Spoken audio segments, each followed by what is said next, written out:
Jesus loves our daily Bible school. இயேசு ராஜாவை நான் பார்த்தால் போதும், மகிமையில் அவரோடு நான் வாழ்ந்தால் போதும். இன்ப இயேசு ராஜாவை நான் பார்த்தால் போதும், மகிமையில் அவரோடு நான் வாழ்ந்தால் போதும். நித்திய மோட்சத்தில் சேர்ந்தால் போதும், நித்தியமா மோட்சத்தில் சேர்ந்தால் போதும். அல்லேலூயா கூட்டத்தினால் மகிழ்ந்தால் போதும். இன்ப இயேசு ராஜாவை நான் பார்த்தால் போதும், மகிமையின் கர்த்தரோடு நான் வாழ்ந்தால் போதும். இயேசு கிறிஸ்து ரத்தம் நம்மளை கழுவி இருக்கு, பிள்ளைகளா மாற்றி இருக்கு. நம்மளை சமாதி இருக்கும்படி அந்த ரத்தம் நமக்கு தைரியத்தை சமாதி கொடுத்து இருக்கிறோம். இன்னைக்கு ரத்தம் உங்களுக்கு படுத்து பேசு பிதாவை இடத்துல. ஓ நன்றி. இயேசுவின் ரத்தத்தாலே மீட்கப்பட்டு வசனமாவேயாலே காக்கப்பட்டு, இயேசுவின் ரத்தத்தாலே மீட்கப்பட்டு வசனமாவேயாலே காக்கப்பட்டு, கருத்தீரையற்ற பாரே சுத்தரோடு, கருத்தீரையற்ற பாரே சுத்தரோடு, பிள்ளை நாம் வீதியிலே உலாவிடுவேன். இன்ப இயேசு ராஜாவை நான் பார்த்தால் போதும், மகிமையில் அவரோடு நான் வாழ்ந்தால் போதும். ஓ லார்ட் ஹalleluya. நேசிக்கிற ஆண்டவரே, இயேசுவே உங்களை நான் நேசிக்கிறேன்ப்பா, இயேசுவே உங்களை நேசிக்கிறேன். உங்களுக்கு நன்றி. நீரே மனவாளனப்பா, என் கரப்பிடித்து அழைத்து கொண்டு வந்தவர் கண்மலை மேல் நிறுத்துவீங்க, உயர்த்துவீங்க. தூதர்கள் வீணைகளை மீட்டும் போது நிறைவான ஜெய கோஷம் உலகும் போது, தூதர்கள் வீணைகள் மீட்டும் போது நிறைவான ஜெயம் கோஷம் முழங்கும் போது, அல்லேலூயா கீதம் பாடிக்கொண்டு, அல்லேலூயா கீதம் பாடிக்கொண்டு, அன்பராம் இயேசுவோடு அவர் மகிழ்வேன். இயேசுவை நான் பார்த்தால் போதும், மகிமையில் அவரோடு நான் வாழ்ந்தால் போதும். உங்களுக்கா மரத்திலே சூக்கப்பட்டவராய் சபிக்கப்பட்டவராய் உங்கள் நியாயப்பிரமாண சாபத்தையும் உங்கள் தலைமுறை சாபத்தையும் அவர் தலை ஏற்றுக்கொண்டு நமக்கா சபிக்கப்பட்டு எல்லா சாபத்தையும் நீங்களாக்கி மீட்டுக் கொண்டார். நீங்கள் ஆபிரகாம் சந்ததி போனீங்க. முள் கிரீடம் சூட்டப்பட்ட தலையை பார்த்தேன், ஒரு கிரீடம் சூட்டி நானும் மகிழ்ந்திடுவேன். முள் கிரீடம் சூட்டப்பட்ட தலையை பார்த்தேன், ஒரு கிரீடம் சூட்டி நானும் மகிழ்ந்திடுவேன். வாரினால் ஆடப்பட்ட முதுகை பார்த்து, வாரினால் ஆடப்பட்ட முதுகை பார்த்து, ஒவ்வொரு காயங்களால் சுகமாவேன். இன்ப இயேசு ராஜாவை நான் பார்த்தால் போதும், மகிமையில் அவரோடு நான் வாழ்ந்தால் போதும். உங்கள் உள்ள நன்றியா துதிக்கட்டும். ரட்சிப்பை கொடுத்திருக்கிறாரே, கிழந்த புத்தியை கொடுத்தாரே, உங்கள் பிரகாச மனக்காக கலந்தாரே, அதனால் உள்ள நன்றியா துதிக்கட்டும், இயேசுவை புகழட்டும். நன்றியால் நிறைந்திடுவே எந்த துதி வீட்டை நினைக்கையிலே, என்னுள்ளம் நன்றியால் நிறைந்திடுதேன் எந்த துதி வீட்டை நினைக்கையிலே. அல்லேலூயா, அல்லேலூயா,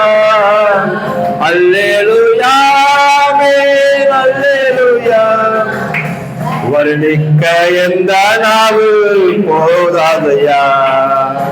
இந்த இயேசு ராஜாவை நான் பார்த்தால் போதும், மகிமையில் அவரோடு நான் வாழ்ந்தால் போதும். ஆமென். ஓ, ஆனந்த சத்தமிட்டு கர்த்தரை காலத்தில் சோதரித்து சமூகத்தை எப்போதும் கழிக்கிற போறோம். பரலோகத்துல ஒரு நாள் கண்டிப்பா போவோம். அப்ப நம்ம வேலையை இரவும் பகலும் கர்த்தரை துதிப்பதுதான், கர்த்தரை ஆராதிப்பதுதான். எக்காலம் முழங்கிடுமே, பிள்ளை நான் அவர் என்றும் தீர்ந்திடுமே. எக்காலம் என்று முழங்கிடுமே, பிள்ளை நான் அவர் என்று தீர்ந்திடுமோ. அப்பா என் கண்ணை துடைக்கிறாரே, இயேசப்பா எந்த கண்ணை துடைக்கிறாரே. அவள எங்கிடுதே எனதுள்ளமே, இன்ப இயேசு ராஜாவை நான் பார்த்தால் போதும், மகிமையில் அவரோடு நான் வாழ்ந்தால் போதும். தேங்க்யூ. இன்ப இயேசு ராஜாவை நான் ஓ தேங்க்யூ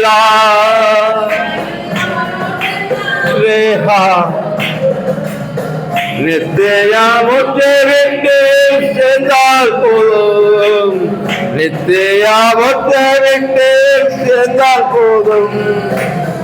அல்லேலூயா கூட்டத்தில் நான் வாழ்ந்தால் போதும். அப்போஸ்தலர் 21 நாங்கள் அவர்களை விட்டு பிரிந்து துறை பெயர்ந்த பின்பு நேரே யோடி கோஸ்தியாவையும் மறுநாளில் ரோது தீவையும் சேர்ந்து அவ்விடம் விட்டு பத்தாரா பட்டணத்துக்கு வந்து அங்கே பெனிக்கே தேசத்திற்கு போகிற ஒரு கப்பலை கண்டு அதிலே ஏறி போனோம். 3 சிப்ரு தீவை கண்டு அதை இடதுபுறமாக விட்டு சீரியா நாட்டிற்கு ஓடி தீரு பட்டணத்துறையில் இறங்கினோம். அங்கே கப்பலின் சரக்குகளை இறக்க வேண்டியதாயிருந்தது. 4 அவ்விடத்தில் உள்ள ஷீஷரை கண்டுபிடித்து அங்கே 7 நாள் தங்கினோம். அவர்கள் பவுலை நோக்கி, நீர் எருசலேமுக்கு போக வேண்டாம் என்று ஆவியின் ஏவுதலினாலே சொன்னார்கள். 5 அந்த நாட்கள் நிறைவேறின பின்பு நாங்கள் புறப்பட்டு போகையில் அவர்கள் எல்லோரும் மனைவிகளோடும் பிள்ளைகளோடும் கூட பட்டணத்துக்கு புறம்பே எங்களை வழிவிட்டு அனுப்பும்படி வந்தார்கள். அப்பொழுது கடற்கரையிலே நாங்கள் முழங்கால் படியிட்டு ஜெபம் பண்ணினோம். 6 ஒருவரில் ஒருவர் உத்தரவு பெற்று கொண்ட பின்பு நாங்கள் கப்பல் ஏறினோம். அவர்கள் தங்கள் வீடுகளுக்கு திரும்பி போனார்கள். 7 நாங்கள் கப்பல் யாத்திரையை முடித்து தீரு பட்டணத்தை விட்டு பித்தோலோமாய் பட்டணத்துக்கு வந்து சகோதரரை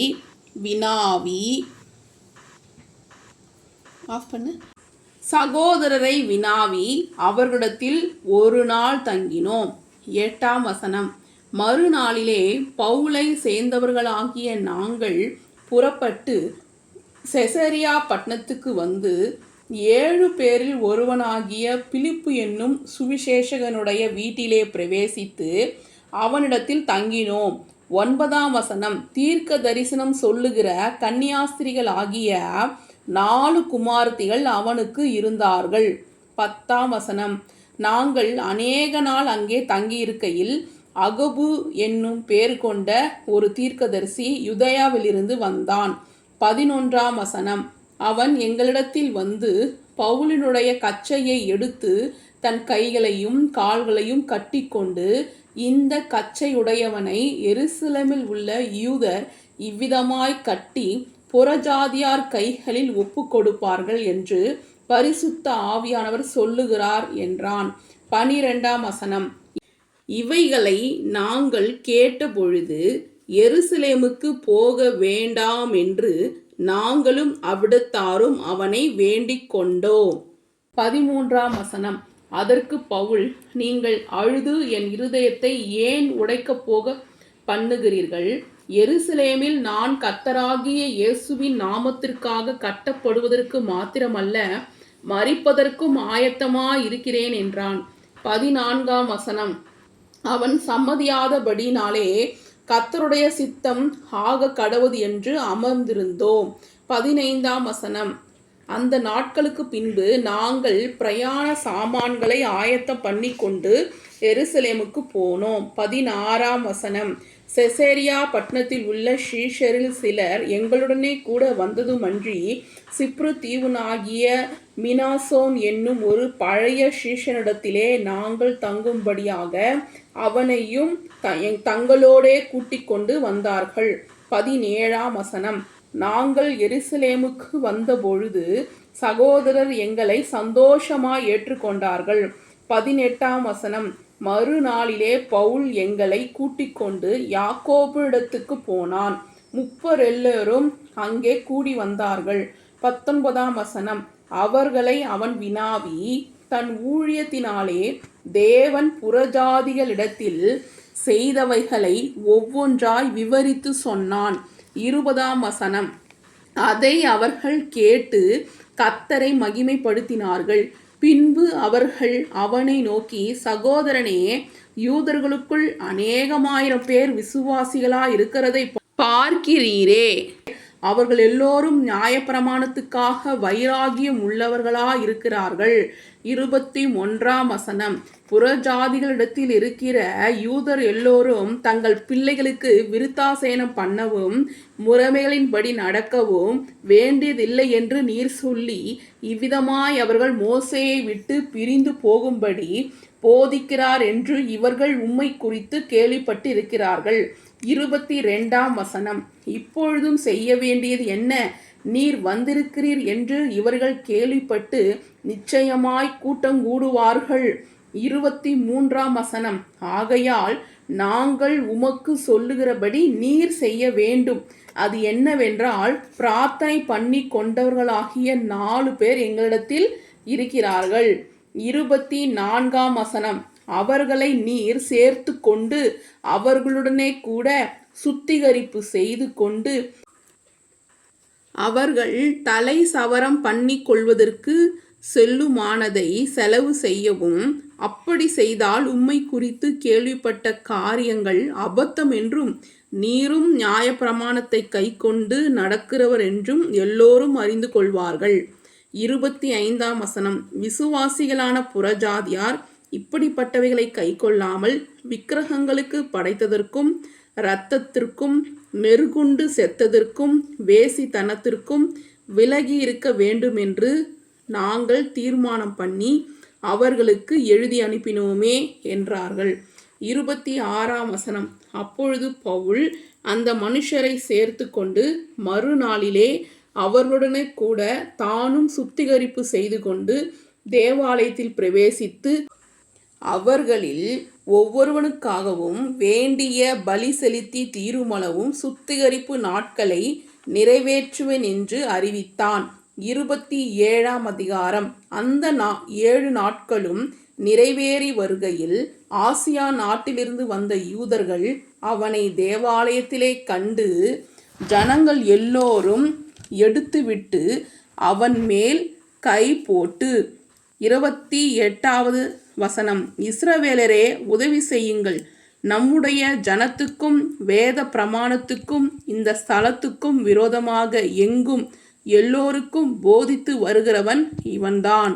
இந்த தேவாலயத்துக்குள்ளே கிரேக்கரையும் கூட்டிக் கொண்டு வந்து இந்த பரிசுத்த ஸ்தலத்திலே தீட்டுப்படுத்தினான் என்று சத்தமிட்டார்கள். 29ஆம் வசனம். எபிசியனாகிய துரோபிமு என்பவன் முன்னே நகரத்தில் பவுலுடனே கூட இருக்கிறதை கண்டிருந்தபடியால் பவுல் அவனை தேவாலயத்தில் கூட்டிக் கொண்டு வந்திருப்பான் என்று நினைத்தார்கள். 30ஆம் வசனம். அப்பொழுது நகரம் முழுவதும் கலக்கமுற்றது. ஜனங்கள் கூட்டமாய் ஓடி வந்து பவுலை பிடித்து அவனை தேவாலயத்திற்கு புறம்பே இழுத்து கொண்டு போனார்கள். உடனே கதவுகள் பூட்டப்பட்டது. 31 அவர்கள் அவனை கொலை செய்ய எத்தனிக்கையில் எருசலேம் முழுவதும் கலக்கமாயிருக்கிறது என்று போர் சேவகரின் சேனாதிபதிக்கு செய்தி வந்தது. 32 உடனே அவன் போர் சேவகரையும் அவர்களுடைய அதிபதிகளையும் கூட்டிக் கொண்டு அவர்களிடத்துக்கு ஓடினான். சேனாதிபதியும் போர் சேவகரையும் அவர்கள் கண்டபோது பவுலை அடுக்கிறதை விட்டு நிறுத்தினார்கள். 33 அப்பொழுது சேனாதிபதி கிட்டே வந்து அவனை பிடித்து 2 சங்கிலியினாலே கட்டும்படி சொல்லி, இவன் யார் என்றும் என்ன செய்தான் என்றும் விசாரித்தான். 34 அதற்கு ஜனங்கள் பலவிதமாய் சட்டமிட்டார்கள். சந்தடியினாலே நிச்சயத்தை அவன் அறியக்கூடாமல் அவனை கோட்டைக்குள்ளே கொண்டு போகும்படி கட்டளையிட்டான். 35 அவன் படிகள் மேல் ஏறின பொழுது ஜனக்கூட்டம் திரண்டு பின் சென்று 36 இவனை அகற்றும் என்று உக்கிரமாய் கூப்பிட்டபடினாலே போர் சேவகர் அவனை தூக்கி கொண்டு போக வேண்டியதாயிருந்தது. 37 அவர்கள் பவுலை கோட்டைக்குள்ளே கொண்டு போகிற சமயத்தில் அவன் சேனாதிபதியை நோக்கி, நான் உம்முடனே ஒரு வார்த்தையை பேசலாமா என்றான். அதற்கு அவன், உனக்கு கிரேக்கு பாஷை தெரியுமா? 38 நீ இந்த நாட்களுக்கு முன்னே கலக முண்டாக்கி 4000 கொலைபாதகரை வனாந்திரத்துக்கு கொண்டு போன எகிப்தியன் அல்லவா என்றான். 39 அதற்கு பவுல், நான் சிலிசியா நாட்டில் உள்ள கீர்த்தி பெற்ற தர்சு பட்டணத்து யூதன், ஜனங்களுடனே பேசும்படி எனக்கு உத்தரவாக வேண்டும் என்று உம்மை வேண்டிக் கொள்ளுகிறேன் என்றான்.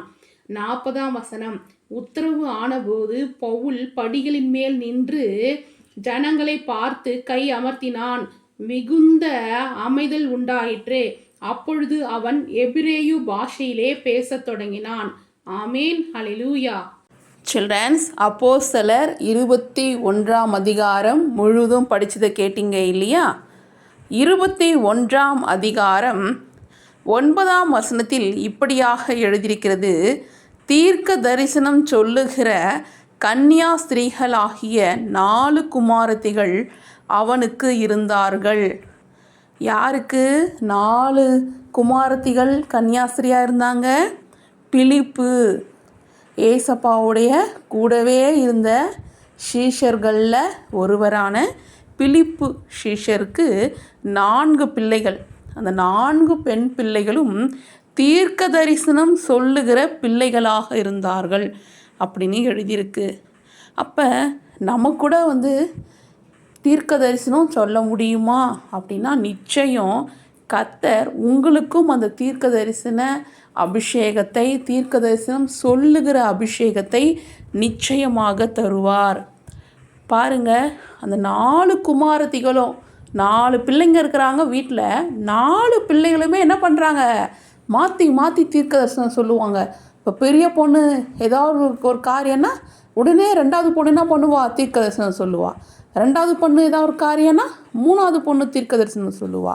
4வது பொண்ணு தீர்க்க தரிசனம் சொல்லுவா. இப்படி 4 பேரும் தீர்க்க தரிசனம் சொல்லுகிற பிள்ளைகளாக இருந்தார்கள் பிலிப்புக்கு எழுதியிருக்குது. அதுபோல் நீங்கள் வீட்டில் இருக்கிற அண்ணனாகட்டும், தம்பியாகட்டும், அக்காவாகட்டும், தங்கையாகட்டும், நீங்கள் எல்லாருமே உங்கள் வீட்டில் இருக்கவங்க, அம்மா அப்பா பிள்ளைகள் முதற்கொண்டு எல்லாருமே தீர்க்க தரிசனம் சொல்ல முடியும். நீங்கள் தீர்க்க தரிசனம் சொல்லுவதின் வழியாக அநேகரை ஆதாயப்படுத்த முடியும். அவிவிசுவாசிகள் கூட கர்த்தர் அண்டையிலே வருவதற்கு தீர்க்க தரிசனம் சொல்லுகிற வரம் பார்த்திங்கன்னா, ஒரு அவிவிசுவாசியாக இருக்கிறவங்க கிட்ட போயிட்டு, இதை மாதிரி காரியங்கள் இருக்கிறது, கர்த்தர் உங்களுக்கு இந்த காரியத்தில் அற்புதம் செய்வார், உங்கள் கடன் பிரச்சனையெல்லாம் மாற்றுவாருன்னு சொல்லி பாருங்களேன். அது எப்படி ஆகும் அப்படின்னு உங்களை கேள்வி கேட்டு கஷ்டப்படுத்த மாட்டாங்க. ஓ, நீங்கள் சொன்ன மாதிரி எங்களுக்கு ஆயிடுச்சுன்னா நான் ஏசப்பா கிட்ட வந்துடுறேங்க அப்படின்னு சொல்லி என்ன பண்ணுவாங்க? ஏசப்பாவை நம்ப ஆரம்பிப்பாங்க. நீங்கள் சொன்ன தீர்க்க தரிசனம் நடந்துடுச்சுன்னா அவங்க முழுசாக ஏசப்பா கிட்ட என்ன பண்ணிடுவாங்க? வந்துடுவாங்க. அந்த பிள்ளை தீர்க்க தரிசனம் சொல்லிச்சே, உண்மையாகவே ஏசப்பா இந்த பிள்ளையோடு கூட இருக்கிறாரு அப்படின்னு சொல்லிட்டு. அப்போ இந்த தீர்க்க தரிசனம் சொல்லுகிற வரம் எவ்வளவு அற்புதமானது! அப்போ இந்த தீர்க்க தரிசனம் சொல்லுகிற கிஃப்ட்டு நமக்கும் கிடைக்கணும் இல்லையா? அப்போ ஜெபம் பண்ணுங்க, ஏசப்பா கண்டிப்பாக உங்களுக்கு அற்புதம் செய்வார். சில்ட்ரன், இப்போ உங்களை கேள்வி கேட்கலாமா? பவுல் சிலிசியா நாட்டில் உள்ள கீர்த்தி பெற்ற டேஷ் யூதன்.